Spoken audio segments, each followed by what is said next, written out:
get it started, but first I want to make sure the other committee. Muting now. Thank you. Okay, let's check. John, can you hear us okay? Yes, I can hear you. And Paul, how about you?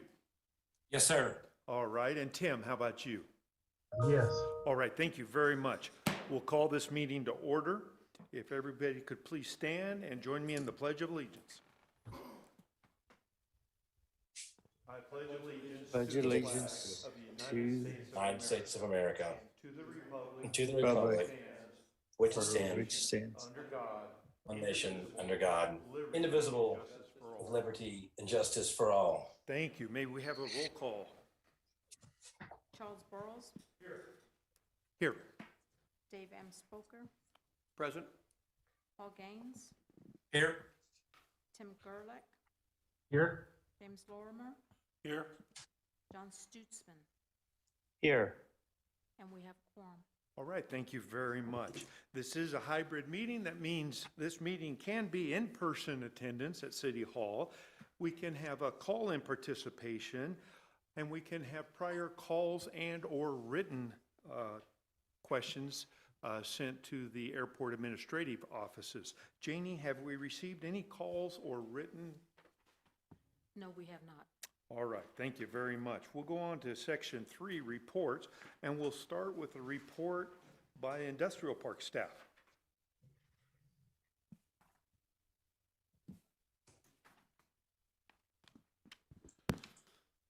Chair Burrows, do we need to approve the meeting minutes from last?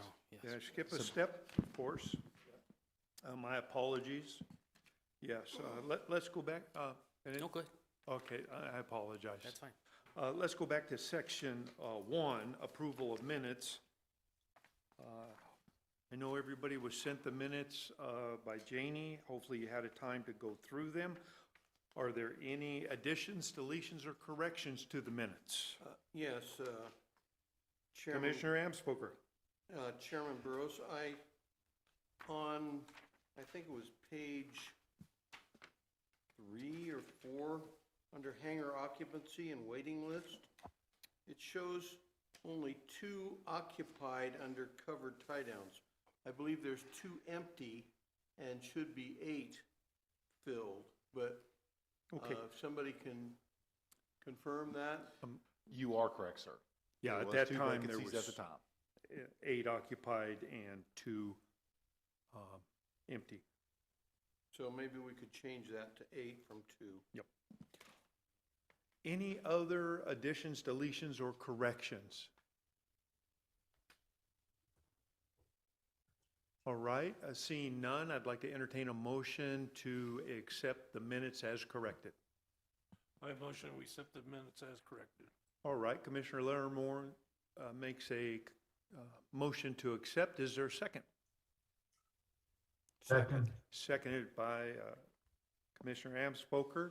Any further discussion? All I those think in that was favor? Commissioner Gerlach actually that seconded that.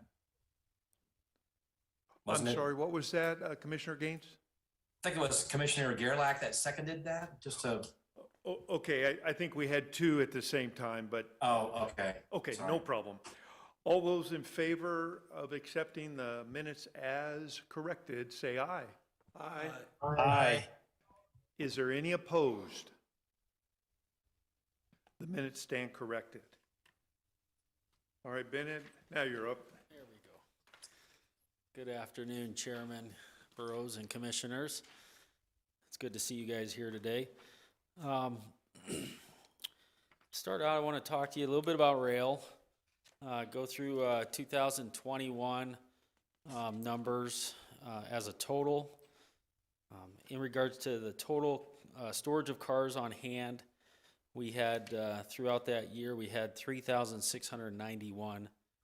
And then cars that were located and moved within businesses at the park, we had 1,908. Some of our main largest rail users in 2021 were Plastic Express, Cantex, Pilot, Musket, Potter's Industry, and Builder's Choice.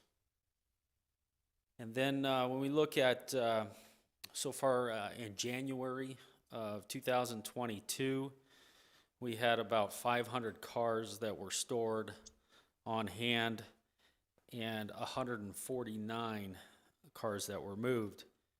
So when you compare to January of 21, the 384 cars that were stored and 126 cars that were moved. So we've increased this year. We anticipate, more rail users going into 2022. Some of that increase is going to be coming via a transloading facility, which we're currently working on with Patriot Rail. They're going to be purchasing a property, private land that they'll be looking to operate a transloading facility. Transloading is basically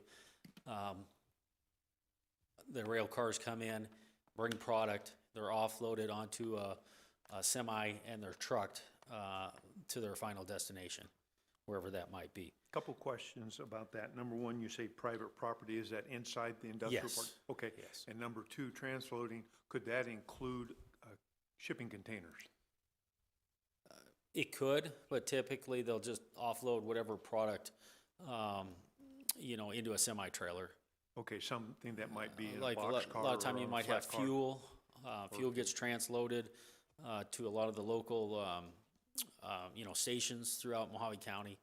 It could come in via rail car. And then the third question I have is, you say in January approximately 500 cars were stored. Correct. What's the capacity of the industrial That's a good park for question. storage? That's a good question. I think it depends on, availability of rail, obviously. In regards to monthly, what our capacity is, I'd have to get back and talk to Patriot and see how much more room do we have. Could you bring that So- back to us? Yeah, I can do that. That'd be Yep. good to know. Yeah, and, that would translate out into, because we are capped out, we're not putting in any other rail at this point. There's a cost to add that in. So, yeah, if we do get a capacity, then, Yeah, I'm interested to know if this 500 is 50% capacity, 80%, 99%, So, yeah, bring Yeah. those numbers back to us. I'm just looking back through 2021 quickly. There's one month where they had 800 in April, March 775. So we'll find out how high is that. Okay, thank you. Yep. So talk a little bit about some business retention and expansion, new companies looking to come here, looking at us as an option. We did a land sale to a company called Interstate Trailers probably 2 years back by the time we look back of when the sale was completed. And over time, they're now to the point where they're developing the site. They're building a 21,000 square foot building. This is an expansion behind their existing facility. They poured concrete 2 weeks ago. So that project is moving forward. They're looking to hire 20 new employees. Currently, Interstate and Trailers employs 140 employees in the park. A question about Interstate Trailers. I noticed that they have taken up some other property not adjacent to their original property on one of the other roads. Is that not correct?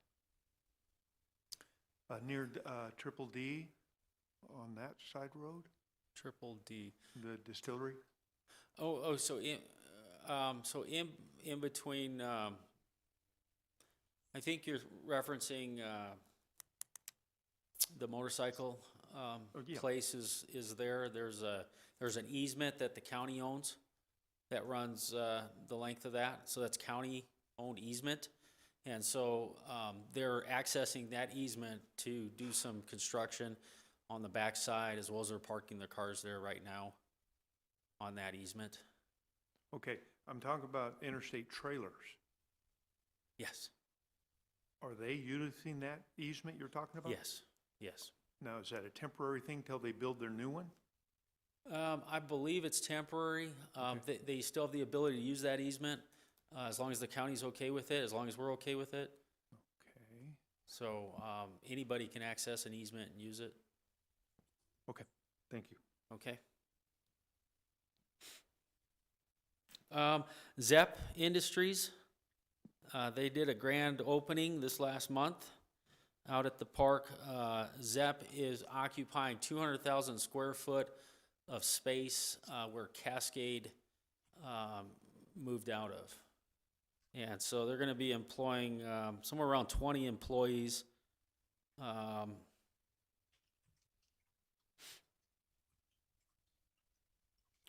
Let's see, 25 employees over the next 2 years. Working on a project called, so we give these projects names as they come in. They're confidential. They like to, be referenced that way. So project material, project that came in last month. This was a company looking to do transloading. And so we've been talking with Patriot Rail about, what are our options with them should they choose to come to the area. Obviously, it will be on the new transloading facility in the long term, but in the short term, is there somewhere in the park that we can offload their product until we get to that point? So we're having those discussions. Project Firefly, we performed a site visit with them. They came in and looked at an existing building. It was a 300,000 square foot building, which is the old Guardian fiberglass. Their employment needs are going to be about 130. They are also looking at many other communities throughout the state, as well as up into Nevada and Utah. So we'll just continue to work that lead, which we do, and so the building does fit for them, but we have to overcome, workforce needs and other things like that that come up in those discussions. I take it for confidentiality reasons, you can't divulge what type of business that would be?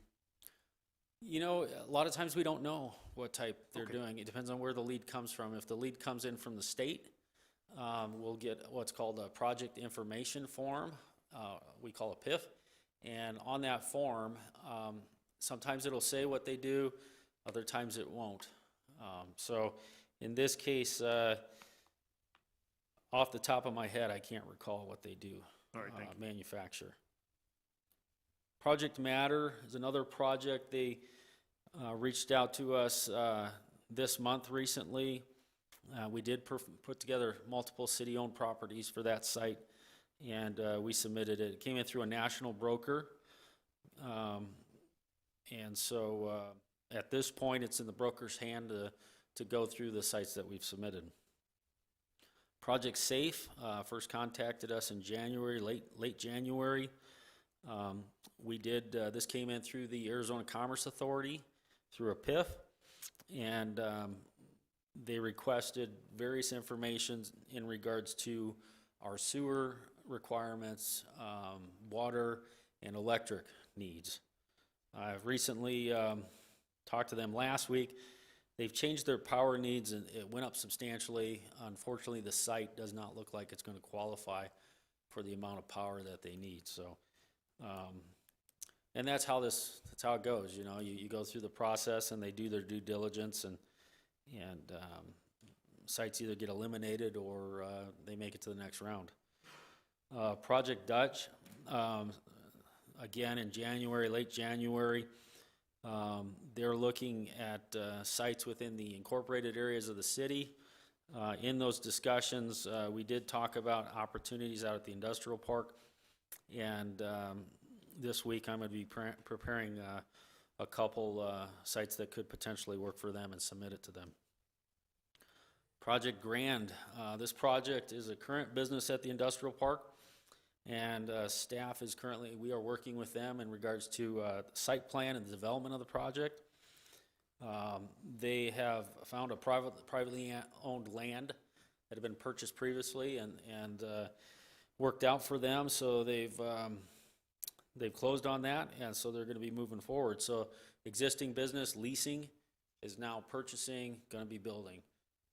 What that also does is free up other space in the park of existing buildings that I can then submit for companies that need to have existing buildings. Project Sparkle, first contact was in January. They are looking for roughly 20 acres, which we did have acreage to be able to show them. Project investment's going to be 3 to 5 million, employ up to 15 employees within looking to do within 6 months. So we'll continue to work that lead and see if that will result in a potential land sale. And the last one on the list that I printed out for you guys is another project in January that we submitted on called Remediation. It's a California-based company looking to start operations outside of California. Potential for 20 new jobs. They'd like to be operational in 90 days. They're also considering the Phoenix market as well. So, you know, companies are looking all over the state when they come and they talk to us. In 2020, we put together a annual economic development report. And so here we are all the way through 2021. We're currently working on that report. This will be the second time. 2020 was the first time we put together a report like that. So we're actively putting together all the content, and we're excited to present that project in probably within the next coming months. Current land sales, we're currently still processing that 15 plus acre site, and we sent that off to the FAA for approval. We anticipate a response in 1 month or less. Now, upon you know, the FAA approving that, we will then move to a notice of sale, go through that process, which is 2 publications in the paper, and then we'll hold the auction. The winning bidder will then be presented before council for approval. Some other miscellaneous park updates. Port Way starts construction this week. They're already outlining those areas for that road, and we're going to anticipate that this project will be completed in March. Port Way is at the end of at the end of Flight Line, going towards the old. It would be towards the old Kingman Airline service hangar, and it connects all the way down to Olympic. So we're excited. That's a long project's been working on a long time. We had a grant for it. So it'll be, the way that works is once we get the road completed, we'll then submit it to the county, and the county will then maintain it, you know, as part of their maintenance program. Okay, you said we had a grant for that. Yeah, we did have a grant. We got a grant. We have a grant. We had gotten a grant, and yes. Okay, so we didn't miss out on the grant. No. Okay, No, thank you. not yet. So we're going to have other projects that we're going to be submitting some grants on out there as well. And then other, just as a side note, maybe potential opportunities out at the industrial park. The city is working with Bird Scooter. They reached out to the city a while back, and staff went together with other city staff to take a look at the scooters, how they might operate, what would be the potential opportunity for them in the city. We put together an operating agreement with them, and that was approved by council on February 1st. We anticipate scooters to be available for riding in March. There might be some possibility out at the industrial park if we could get some bus stops to come out, and then maybe a scooter is placed, and then the workers can go from that area out from there. So we're just thinking kind of outside the box on some of this stuff, so people can have some different modes of transportation around. And then staff, in regards to the industrial park, we presented at the 2020 Citizen Academy this last week. So what we did is we basically put together information regarding the industrial park, business recruitment and retention, how we market, basically how we go through a land sale process, other details that have to do with the industrial park, submitting on projects, We presented to the academy. The retail also did, as well as the tourism department did as well at that meeting. So with that, that's my update. If you guys have any other questions. Any questions for the industrial park report? Commissioner Lorimer? Yeah, one of the problems is hiring people and getting qualified. Yes, you want to, can you put your mic down? So, yeah, that way. It's one of the problems that many of the businesses in town is hiring people. So we're bringing business in, what are we doing about workforce development? So we do work with the county. The county has workforce department that specializes in workforce development. The city, I mean, they rely on basically, anything that we work with them on. So in regards to what am I doing in regards to workforce, I basically partner with the county, because they have their whole workforce department. Okay. But, obviously, workforce is an issue all over, not only in Kingman, It's but throughout the. Coast to coast, yes. Yeah, and, the more businesses we bring in, the more workers we need. And that's one of the main items that when we talk to them, they say, can you provide a workforce of 120 people if we come here?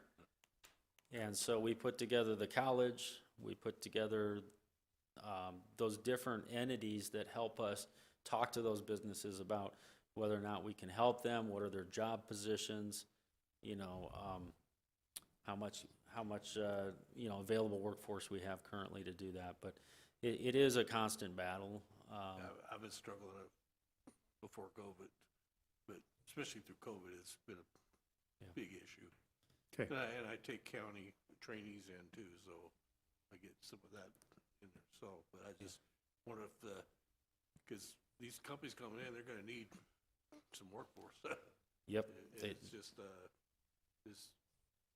wondering if we got something going on out there to try to build that need. Yeah, and we are getting, just like companies are choosing to locate here because of, our environment, our business climate, the great things that we have to offer.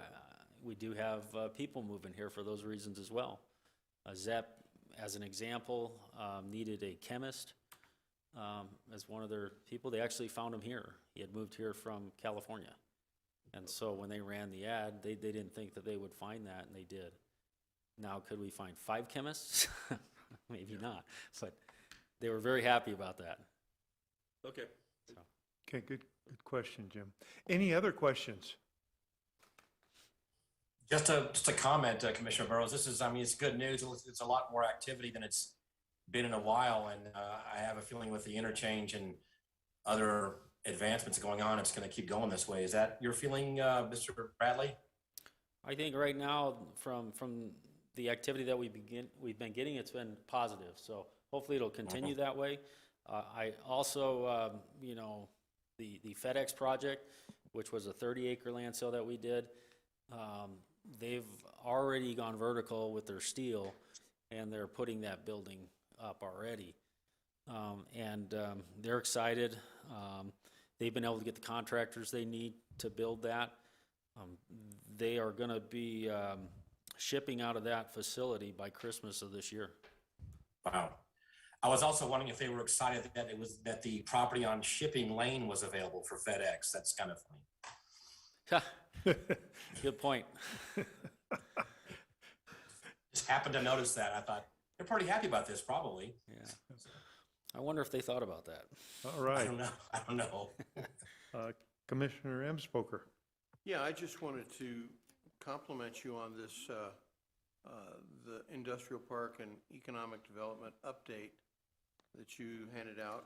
I like the conciseness of it, and it's going to be helpful. So thank you. You're welcome. And I echo that. Thank you very much for your outline of your written report. It helps us understand your verbal report or your oral report. So thank you very much. You're welcome. All right, let's move on to our airport staff report. Mr. Breckenridge. Good afternoon, Commissioners.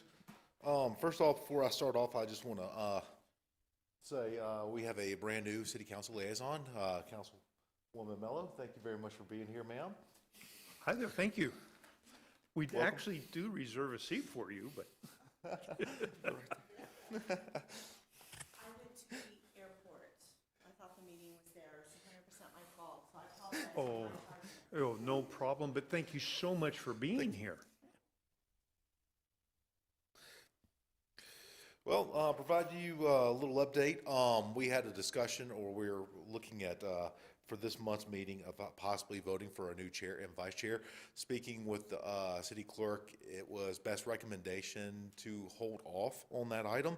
The city management and attorney does want to bring something in front of city council based upon the recommendations, and other commissions are experiencing the same problem with finding enough members, of seeing if city council wishes to change the ordinance of reducing the size of the commissions or not, or some commissions may be reduced, some may not. They're still working on that, and they want to actually provide that to city council before we appoint or reappoint new commissioners and select new chair and vice chair.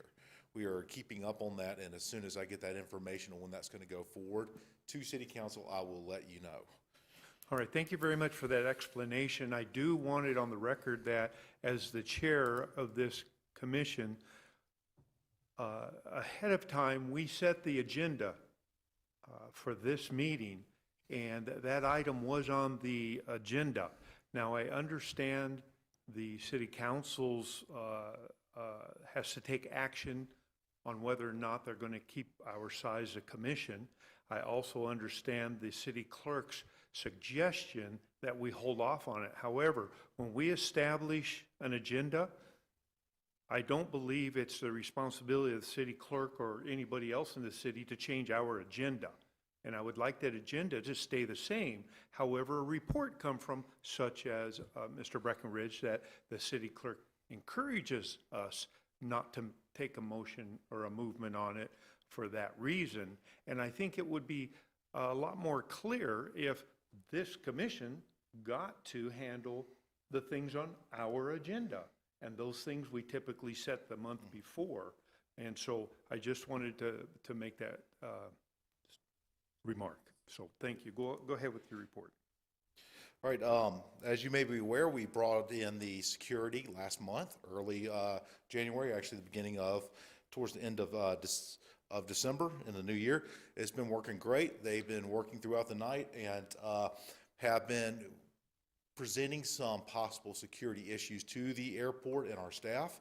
It has been great waking up at 1 o'clock in the morning, responding to an open door, or taking a look at a hangar,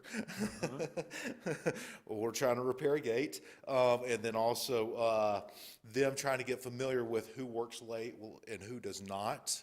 It's very entertaining hearing about staff members, and it turns out to be CASI staff members working around their aircraft late at night, burning the midnight oil, trying to get some issues resolved. It's better to know that that stuff is actually being done, is being done right, and it's not by individuals that may be looking at doing harm or stealing something on airport property.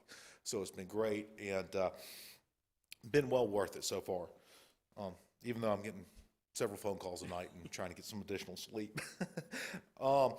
As for the parcel that was just north of Arizona, the FBO, that 205,000 square foot parcel that was awarded to Jet Yard back in June. We had met with them earlier or late last month. The discussion with them was they have some minor items they had to correct, including a recommendation from the FAA. What the FAA has brought up is that in this actual parcel, they're looking at doing two really line items of work. One is actually storing aircraft, prepping them for storage, or returning them to service. The other item is actually taking those aircraft apart and preparing them for demolition. In order to prevent crossover and help assist with the FAA keeping track what planes, what items are going where, they requested them to make a slight adjustment or recommendation. Jet Yard has provided that recommendation and has made adjustment to their plans, and they're just going through getting the final estimates from their engineers before they bring forward to us the overall cost of the development. And from there, that's where we determine how much their lease is and for how long. So the next one, airport projects and maintenance. City Council has accepted an ADOT grant. The ADOT grant has covered 100% of Phase 2. We have been working with the reconstruction with our engineers. Our engineers are going ahead and they're taking the last of the first design grant. They're going through it a little bit. We're making those final payments, and we're going to close out that design grant. In the meantime, we're going to start moving forward with the Phase 1, Phase 2, merge those two projects together and go out for bid. As soon as we get the last final signature from ADOT, expect that to push forward fairly rapidly. And that will be a complete reconstruction of Taxiway Bravo. Manager Breckenridge, do you anticipate construction will begin this year on Bravo? Yes, this year.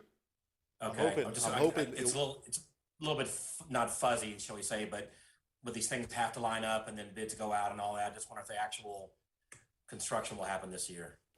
Yes, sir. One of our goals is to get it started before the end of this fiscal year. It's probably not going to be finished by the end of this fiscal year, but we are looking at getting completed this actual 2022 year. Which is end of June is the end of the fiscal year. Is that right? Yes, sir. Okay. All right. Thank you. That's great. Yeah, sorry, Commissioner Paul Gaines is going to have a lot of work occurring over on his side of the ramp in front of this building. Yes. A lot. Going to have to plan some things. That's great, though. I'm glad to have it done. So, yeah, it'll be wonderful. Now for the other item, the landscaping for the terminal. This has been an ongoing issue, especially during the monsoon season, where water will rush off the ramp, go into the surface on the backside, and then the water will actually rush and get inside of the terminal building. We did meet with, I believe it's Desert Construction and Innovative Construction. They both ordered, and I was wrong last time I said JOC was Joint Operative Contract. It's actually job order contract. That was a firm or company that went out for bid for the city to conduct these without the city have to go back and do a bid every single time we have these projects. They came out Friday last week.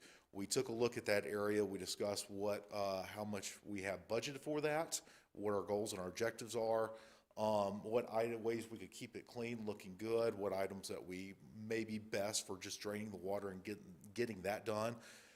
Wish lists such as updating some of the crosswalks, widening them a little bit, getting them more in a suitable area for people and passengers, and also wheelchair occupants to move back and forth. We had a pretty lengthy discussion with them. They are taking a look at that. We provide them plans, grading, and we should hopefully get an estimate back. But the downside is they said they are really busy at this time. So there's no definite when they're going to be available to actually begin this work on the terminal building or backside. T-hangers, we finally completed the weather stripping on the backside or on the east side of C Hangar Row. We fixed those weather strippings, and it appears to be working great. Probably need to go in there and check with some of those tenants right after yesterday's dust storm just to find out if that actually held up. But with that being said, with that work on that weather stripping for those hangars, we have identified some other issues with the hangars. One was a lot of our preventative maintenance has not exactly been up to par. So our staff has been going to each and every one of those hangars. They have been replacing the oil and lubricants inside the motors. They have been lubricating the hinges to the hangars. They have been lubricating the actual cables that support the doors. They're going to be a lot more proactive, anywhere from 2 to 3 months going inside the hangars, taking a look and just verifying that everything is functioning well. The last thing we really want is spending more money on repairing items and preventing it from occurring. Master drainage study. It is still moving forward, but it is moving forward a little bit slower. Just for knowledge, what the airport was requesting and we received the grant for was the contractor or our engineer, CNS, coming out to the airport and actually looking at the airfield drainage. When we receive significant amount of rains, as pilots may be aware, that our runways are flooding. especially towards the approach end of runway 17. It's pushing dirt, mud, rocks, gravel all on the approach end. And the goal of this project is actually to assess the drainage and then from there make a recommendation of how the airport can approach it in the future. Well, with that, what we found out was if we move forward with this too quick and then we start addressing the actual master development plan inside the industrial park, if they come in with a recommendation and then we start moving forward with a master development plan for drainage inside of the future 1,800 acre land release area, it makes it obsolete. And it could negatively impact the drainage going from that open land with the changes in the ditches going into the actual airport. So with the engineers, CNS, and speaking with Kaufman and Associates, the ones that are heading up the 1,800 acres, both companies have recommended slowing down on that and kind of get them working in conjunction with each other, which I'm going to speak here very shortly regarding the industrial park development. The apron, we have completed the crack seal. We put down around, I want to say, 23,000 pounds of mastic crack seal back in December. Filled up a lot of those cracks. The next goal was to do painting. We're looking at first looking into the lead-in lines along the T-hanger section, then from there going out into the parking spaces, addressing those, cleaning those up, getting them look nice, a lot easier to see in the dark. But the city, we spoke to Public Works Division side of the city, they had some issues with their paint machine.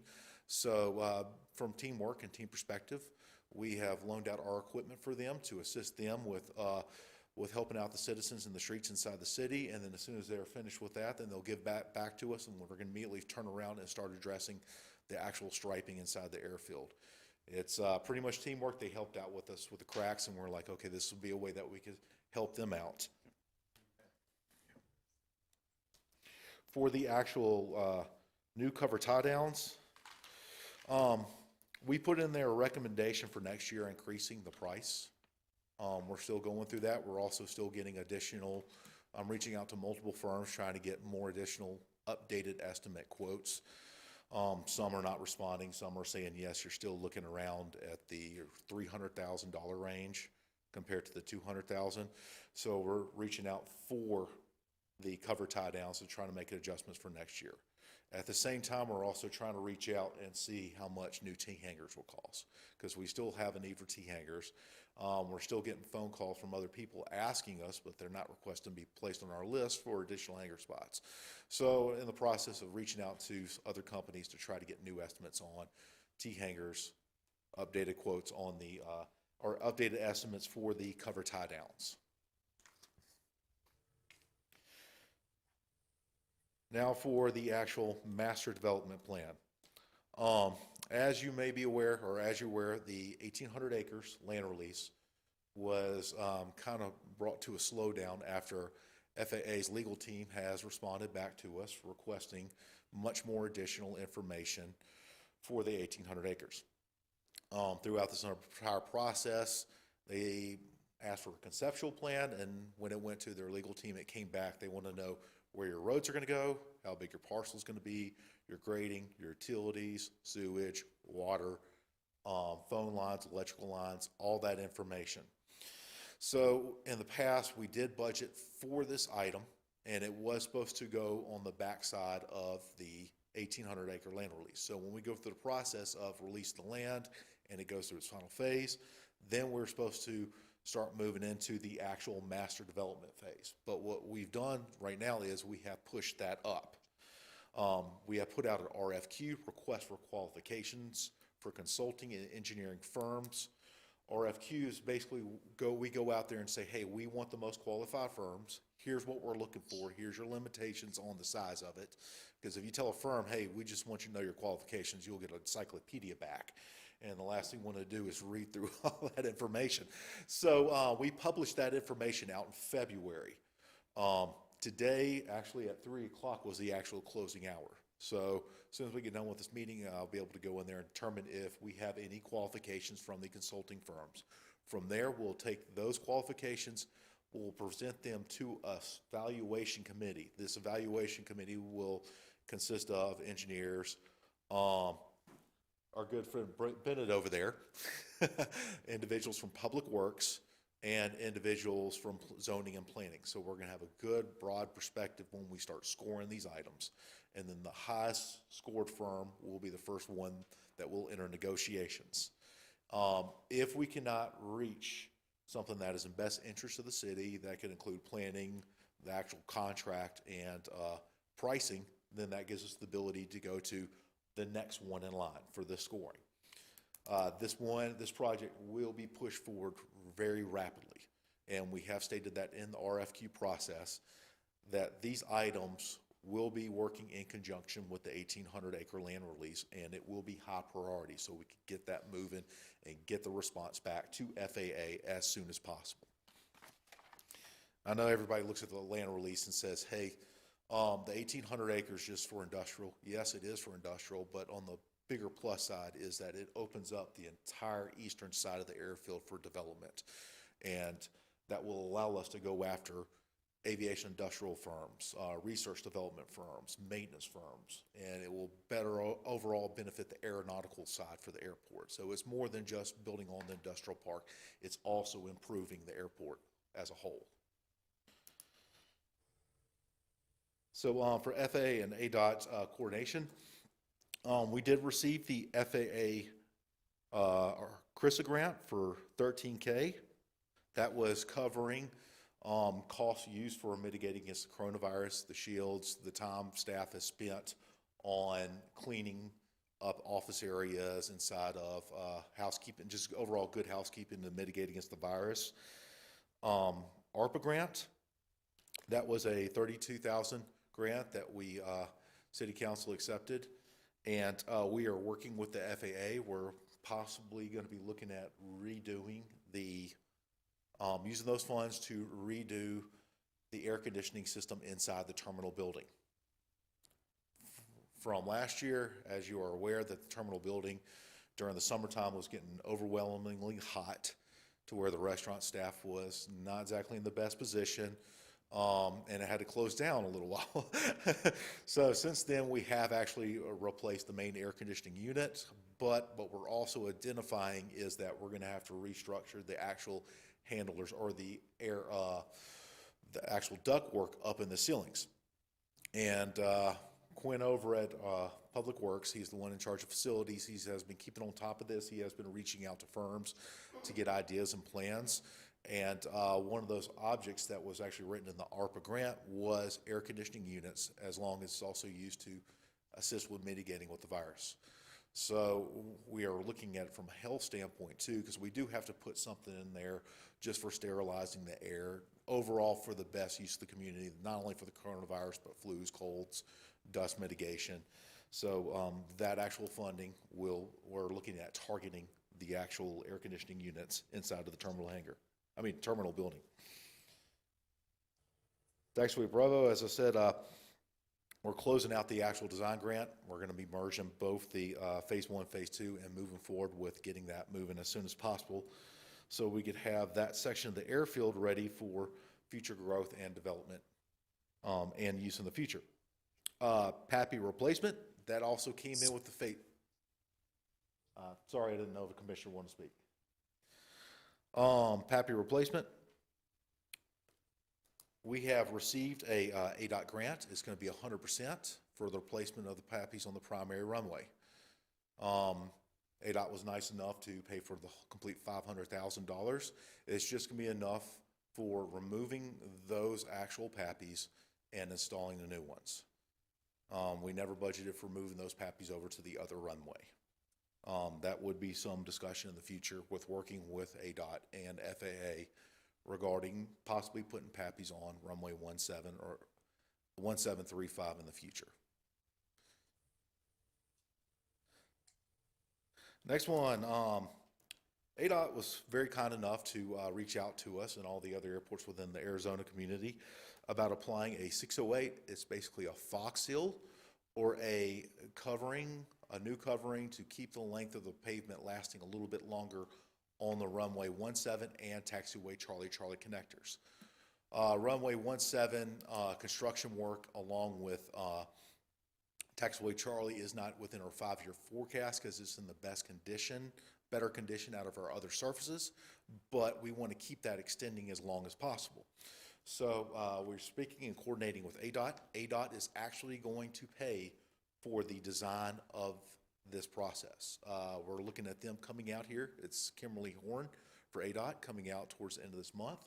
We're going to go over runway 17 and Taxiway Charlie, look at staging areas, start discussing how their workers can get on and off the airfield, going over the safety procedures, and then hopefully towards the end of this fiscal year, they'll begin applying the code over the top. Once they get done applying the code over the top, then we're going to get nice new runway markings from them.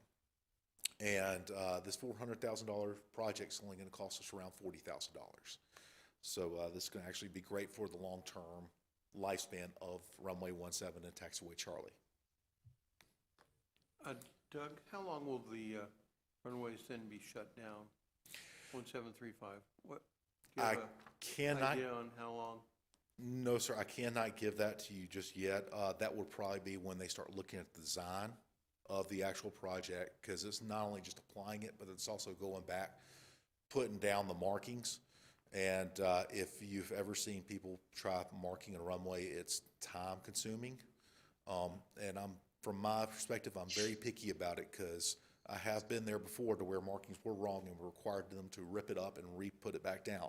And when you do that, you have to reapply a coat because you're actually damaging the top of the asphalt. So the maintenance staff and operations staff will be working pretty heavily with them and making sure that they're properly putting the markings down in the correct locations. So we don't know how long the runway would be shut down? We do not have an exact time. Do you have an inexact time? No, sir. I don't think this Would it is. be a week, a month, a year? No, it's not going to be a month. It's probably going to be, if I was going to put out an estimate, around 2 to 3 weeks, Okay. if that. That's really stretching it. Okay. Because this applicant's supposed to be this application is supposed to be relatively fast. The longest part of this will be the actual placing down of the markings. Thank you.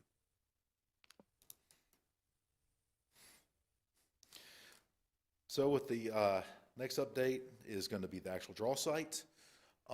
We did receive bids or qualifications from 3 firms for the aluminum draw site remediation. A committee of 5 members, including engineers, sat down and we did score these, and we came out with our selected top 3, or 3 on the list. We scored all 3, and we reached out to the firm that has the highest score. We are currently in negotiations with them. We're hoping to at least get the negotiations wrapped up in the first week of March. We are going through some of the smaller contract items at this time, and then present that to City Council with our recommendation and get that moving forward. It is going to be a lengthy process. That is a lot of area. Sorry about that. And we are really concerned about the impacts to the tenants in that area. So we will be reaching out to those tenants and trying to, how can I say, not evict Paul for about a couple of months or anything like that. We still want him to function as much as he can outside of his hangar or inside of his hangar, and the same for Cassie. So the planning process, going through, doing a little bit more discovery, narrowing down, or trying to get a better idea or a more thorough idea what's underneath the ground, how far this spreads out, it's going to take some additional time. You're probably looking at this extending into the year towards the end of 2023, maybe even going in towards the beginning of 2024. Just depends on how much they find down there. If negotiations does not work out with this current highest scoring firm, then we're going to go to the next firm and then the next firm after that. So we're going to have 3 options. All 3 firms have been notified. And for the 1,800-acre land release, right now it's really dependent on that actual industrial park master development plan. Once we actually get this, once I actually see and we score the firms that have put in their qualifications, then we'll start moving forward with that master development plan. Then as we start getting those answers from the master development plan, we're going to start plugging those into the 1,800-acre land release and get that back on track and get that moving forward. Sorry, I know I've been speaking a while. Any questions at this time? Yeah, I have a question for you. You hear me? Yes, sir. Okay. Back, you mentioned that the airport was going to do some research or checking into actually providing T hangars. Is that correct? Yes, sir. I'm trying to get some estimates for possible future T hangars. Okay, because I know I've been contacted by people looking to hangar aircraft, and I think there's probably others.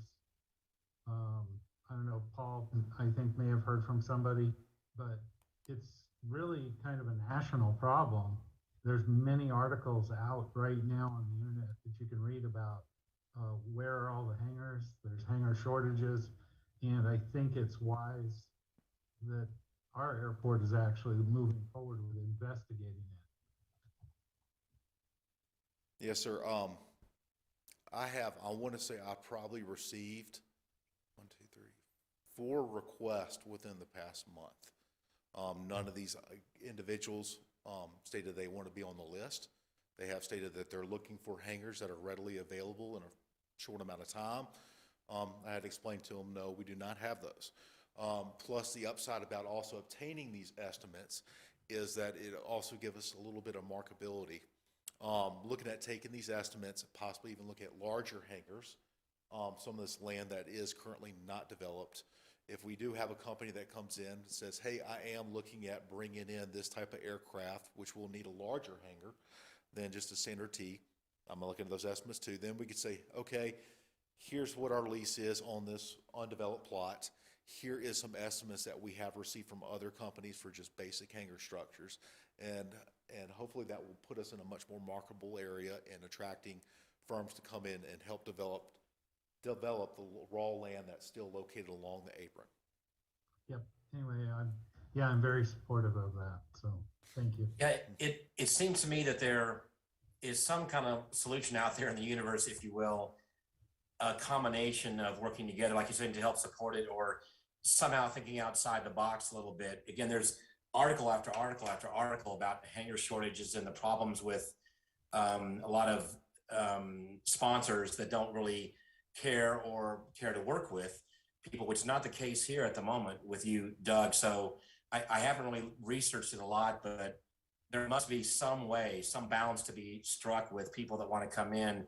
You know, maybe they don't want to have a super long-term lease, but maybe there's something that's good enough where the city can look at it on a long-term investment, if you will, that they will eventually get their money back. Every single hangar out here that the city owns has been long paid for, and we're making money on right now. And we have to kind of look at it that way too. So again, I don't have the answer, but as Tim pointed out, it is a real problem everywhere. And if we can just figure out a way to possibly be proactive, or look at it, or do some research and see what companies that have been successful, or municipalities that have been successful, what their approaches have been, it may be worth looking at. Yes, sir. Yes, sir. Will do. We'll definitely look out for that, speak to other airports, roughly our size, and if we can, in our position, just so it's a little bit, how could I say, easier to digest of how to better approach it.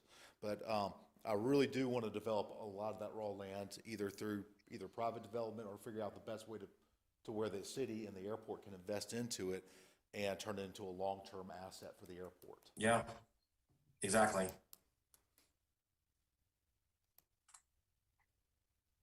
But just give you a little bit more input. One of those firms, they're requesting a large enough area for a helicopter. Another firm was even looking at a small Gulfstream. So we're looking at some pretty substantial hangars for some of these. Right now, they're either looking at moving it instantly, or discussion about long-term development. And I told them, I said, I'll be happy to help you guys out. I'm reaching out for other firms, or reaching out to construction firms for hangars, and I'll go ahead and bring that up for a hangar, about a rough cost for your plane for your size. And so while I'm giving these companies a call, I'm also trying to help out potential future tenants of the airport. So with Hangar occupancy, at this time, the executive A hangars, we have all 5 occupied, and we have 4 on the wait list. For B and C hangar, we have 29 occupied. Hopefully by next week, that will now be 30 occupied. We're waiting on an individual to sign his lease. And we'll reduce that down to 3 on the wait list, plus 2 relocations.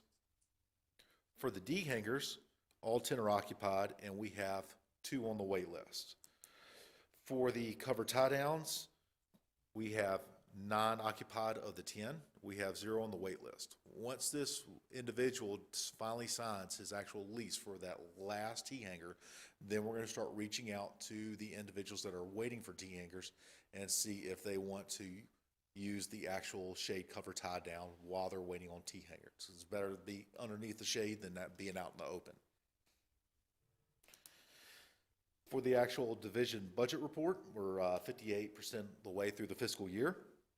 The total revenue for the airport is $771,723. The expenses are $656,939 in total expenses. Now, breaking down that revenue of $771,000, $696,963 was generated at the actual physical airport, whereas the industrial park has generated $72,986. Just for individuals want to know, the actual industrial park, we get that revenue generated through the leases inside the industrial park and through the rail service that Bennett reports every single month. As for the airport, we obtain that through our 263 stored aircraft and our leases inside of the fence line also. And then we get around 4 cents per fuel cell, gallon of fuel cell, or fuel flowage fee. Manager Breckenridge, so when there's a land sale, that does not go into that revenue side, is that correct? It goes somewhere else? I was actually going to bring up the land sale information, but no, the land sale goes into the airport. It must be used for operational and maintenance items. We are using that to cover our share of these grants. ADOT covers around 90% of the grants, so we'll pick up that 10% through the land sales. FAA picks up around 91%, and if ADOT's a part of that, they'll pick up the other 4%, 5%, and then the airport will pick up the other 5%. So are land sales reflected in this revenue total? Is that part of that, or is that a separate No, kind of that account is- or a separate accounting part? You know what I'm saying? When, Commissioner Gates, that's considered separate from the revenue. okay, got it. Okay. That is considered separate of the revenue. We are still placing that into the land sale list, which I'll show shortly. And Okay. I believe we'd like to know how much we have in that account, for lack of a better term. I've been calling it a savings account, but it has to be used within 5 years, I believe, of when it's acquired. Do we have any idea how much is there? Vice Chair Smoker, yes, sir. I was going to present that in this meeting. You are? Yes, Good. sir. I didn't see it in the write-out. So with the actual expenses of the airport, we have used $642,966 of the operational expenses at this time. That is 44% of our total operational budget of this year. So we are very close to being on track. And I am keeping in mind that any additional savings that we have, we'll use it to invest in lockers inside of the shade, and then also addressing some of those light issues inside. I have not forgotten your request, sir. Thank you. The industrial park, we spend about $13,973. That's only 19% of the industrial park. A lot of that was just cleaning up some of the trees around inside the industrial park. That we're probably looking at increasing with the updates to Portway Road and some other items inside the park. For fuel cells, at our last commission meeting, I said I'll bring up last year's fuel cells just so it'll give you guys an idea of the increase in fuel cells around in the that's occurring at Kingman. So far for this fiscal year, as January 22nd, we have managed to sell, or have fuel flow of 119,233 gallons. Now, just below that, I've actually taken, January 22 for that fiscal year of this fiscal year, and then for the 21 fiscal years, ending in January, put the avgas, the Jet A, and the total fuel cells side by side, just so you'll have an idea of the increase in flight operations that are occurring at the airport. I noticed that so far this year, I've been seeing a lot more jet activity doing touch and goes along the airport, and that's made me pretty happy. And that was I don't know what type of jet it was, but it was a pretty beautiful jet.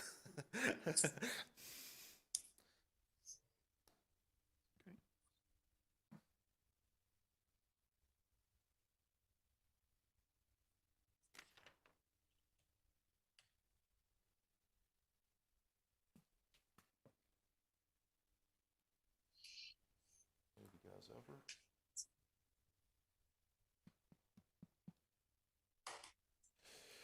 So this is the current land sales that we have remaining. We already have spent some of this funds covering our share of items located on the airfield construction projects. So off the far right, the remaining proceeds, reserves, that is the remaining that we have. We have to spend that $145,476 by 2024,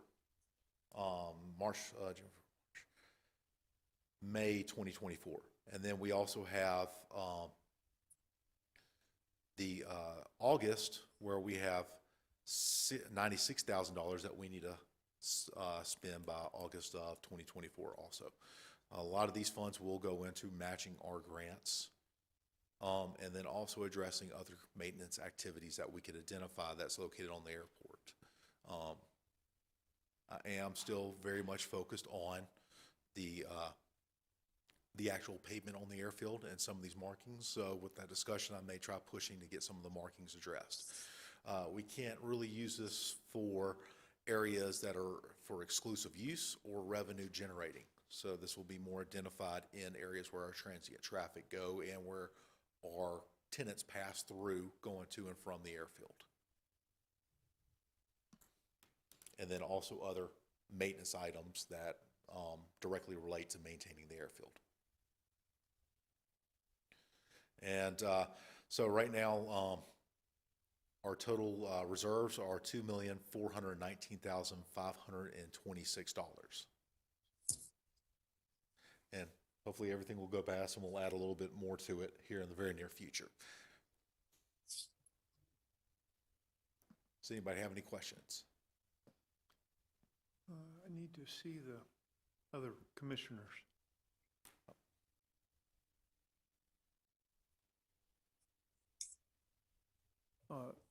First of all, can you send that out to us? Yes, sir. That document, that we might review it, have more time to review it? Yes, sir. It should be in your inbox from your update that you received back in January, towards the end of January. It was attached with the January report. Okay. But I could get it to you again. Okay, thank Yes, you. sir. All right. All right, well, thank you very much for your very in-depth report. Any questions of Mr. Breckenridge? No, I just have one comment, and it's not really a question, but the expanded security, the way they're reporting to you, and I do apologize, it does interrupt your sleep at times, but I think that's one of the better things we've done in some time is get that security on board. So thank you very much for that. Well, I get to give Desert Mountain a lot of credit because they did point some items out to some of our tenants that they're unaware that their staff was not properly securing at night. So they have been very appreciative on that front. But I pretty much told Desert Security that even if it is with one of our tenants, I'd still rather them come through me before we reach out to the tenant, just so we can keep a better track of where Desert Mountain's going, what they're doing, and just streamlines the point of contact for everybody. Great. Well, Thank you very much for that. All I right. do have one question. All right, go ahead, John. Since you last updated on the shade hangers, is there any news, or is it nothing's changed since the last update? Nothing has changed. I have requested an increase in the amount of money allocated towards development of that, plus also looking into the T-hangers also, developing new T-hangers also. The prices are still coming back relatively high, much higher than the 200,000 that we're expecting. I want to say probably the lowest one I received so far was from one company, and that was about 289,000 for 10 spots. Okay, thank you. Doug, if those are coming back for 10 additional parking spaces, correct? Yes, sir. If we were to lower it to, say, 8, would that put it within the 200,000 that was initially allotted? Or is there not going to be that much savings? I don't think there will be that much savings. And I'll really rather target to get 10, so we'll have uniformity. We will have uniformity. Yeah, across I the think we board. all would like that, but if we don't, if we can't get it, and considering how difficult it was to get the 200,000, and if we don't use it, I know with government sometimes if you don't use it, you lose it. And I'd hate to see it be lost. So is it possible that we consider that, or is it something that just is not to be considered? No, we can consider it. Really, as I said, I'm trying to get that increase so we can knock it all out at once. I do see its value, and I do stress when I do speak to people saying this is not something that you just get for, you have 20 years lifespan on it. You have 50, 60 years lifespan. It's really a long-term investment. It really is. And I do see significant value of having that on the airfield. So I am making a request for additional funding for it, and looking up from additional options of even going after additional or building T-hangers and providing all that information. I do think that there is value to this. I do think that once it is built, we're probably not looking at a minimum maintenance for 50 years. Yeah. I would agree. Thank you. You're welcome. Okay, any other questions before we move on? Mr. Breckenridge, thank you very much. We'll move on to commissioner member announcements. And we'll start with Commissioner Lorimer. I have nothing. All right, thank you. Commissioner Amspoker. Yeah, we at the EAA are going to be having a career day on March 12th. We were approached by the Boy Scouts of America to do something for both their Boy Scouts and their Explorer troops. We decided to do the Explorer troops first, and we've got a number of guest speakers lined up to tell about various occupations in aviation. I reached out to EAA International, and they were very excited about it. They said that we're the second EAA chapter to consider doing this.